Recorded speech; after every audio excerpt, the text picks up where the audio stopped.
All right. So let's start with you, Kapi. What is the lifespan of an aircraft?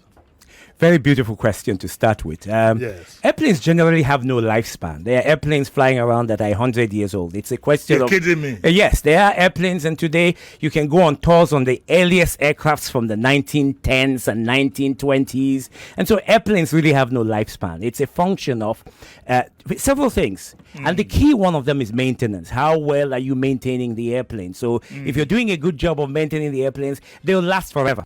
What we have is in commercial aviation, we have what are called additional factors. So due to corrosion, you have life limits of parts. So many parts have life limits, and so all you have to, like the engines as well, they have a maximum number of hours. But what you're expected to do is change the components whose parts have expired either by calendar, which is a number of years, or by time based on their use of those airplanes. And so one of the interesting things that happens also in this sector is you find a lot of commercial operators using the wrong aircraft for the wrong type of operation. So you have an airplane like a 777 that should be doing long haul, doing Lagos Abuja. Okay. And so what that does is reduce the lifetime of the components like the landing gear, because every 1 hour it's going up, coming down as well. And so there are many, many factors. But basically, airplanes have no life limit. They have no life limit.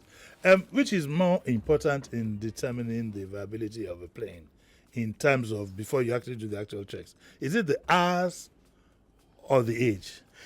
Age, like I said, doesn't matter. And unfortunately for man, that becomes a differential product. This is a mechanical device.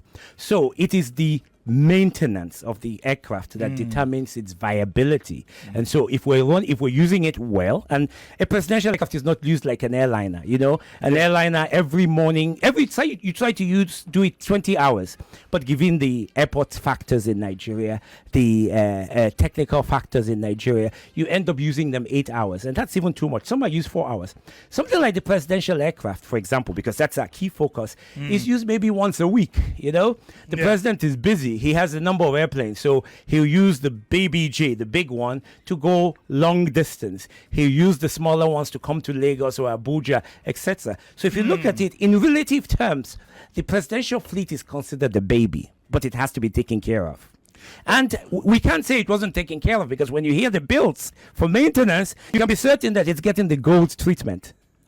Okay, so Olumide, if you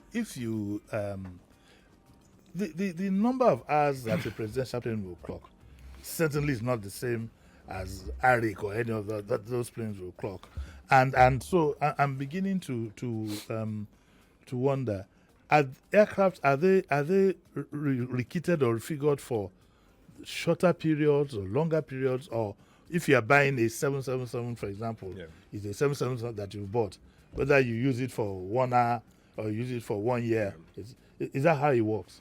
No, good morning once again. Yes. You see, aircraft are built for specific duration. Now, you can alter yours by buying maybe a bigger engine or have an extra fuel tank. It depends on you. Then you can do some rekitting if you are going to operate this kind of aircraft into a noise level country. Then again, the internal structure, that's what is most important for the presidential jet anyway. They configured in the internal structure. They are not really bothered about the engines and the external things. Those are left for the scheduled operators. But for the president jet, most important thing for them is how to configure the interior of the aircraft to be befitting and good enough for the president for his long haul and short haul. But unlike Alex said, I think I find it very difficult to understand why a 13-year-old aircraft, a 19-year-old aircraft that does not fly every day, that is not a scheduled aircraft, will just become completely unserviceable, and what you want to think about is how to throw it away.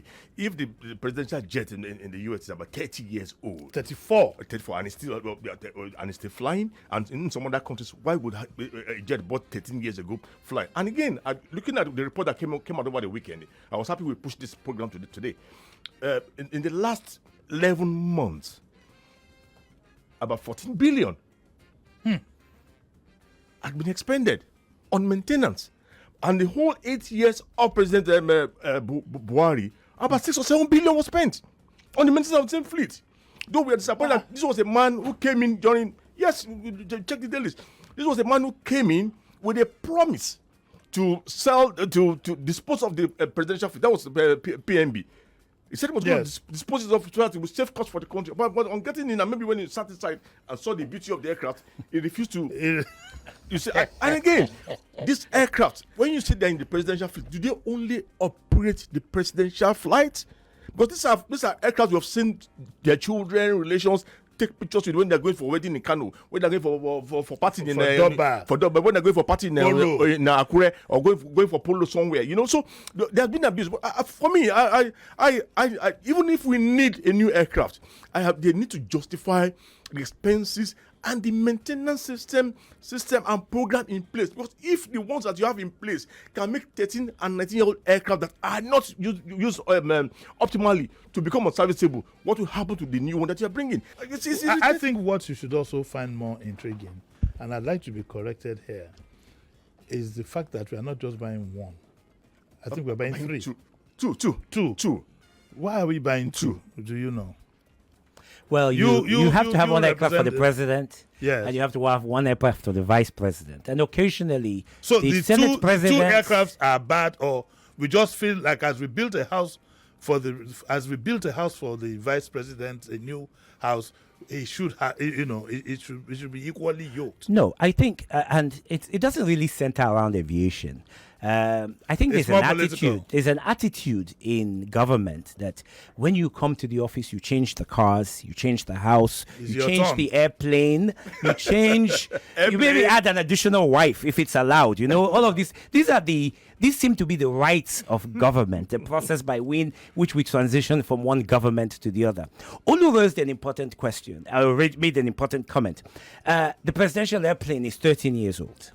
The commercial aircrafts we see in Nigeria are over 20 years old, and they flog those things worse than Kabu Kabu. And they are not putting any of us in danger, unless we don't know the facts. But we in aviation clearly know that aviation is the safest means of travel. If you look at the last 20 years, the aggregate number of people that have died, it is not equal to the number of people that die on a daily basis on the road.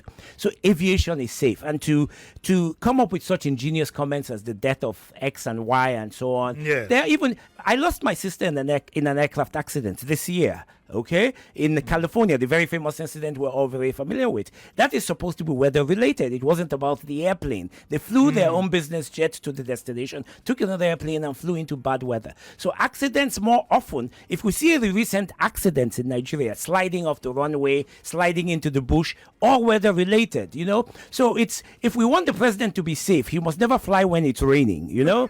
And that's the safety issue here, not the aircraft itself. For the aircraft that they want to buy, $623.4 million.